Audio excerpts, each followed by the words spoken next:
बाळा, आमचीच आठवण काढत होतास ना, त्यामुळेच तर आम्ही प्रकट झालो.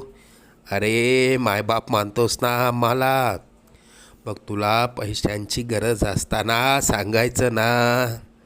कोणापुढेही हात पसरू नकोस.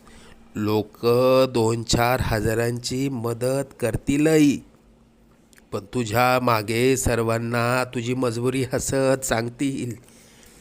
आता तुला कोणापुढे हात पसरण्याची वेळच येणार नाही. तू आजपर्यंत भरपूर दुःख सहन केलंस. लवकरच तुझ्या रडक्या भाग्यात सुखाचे दिवस येतील.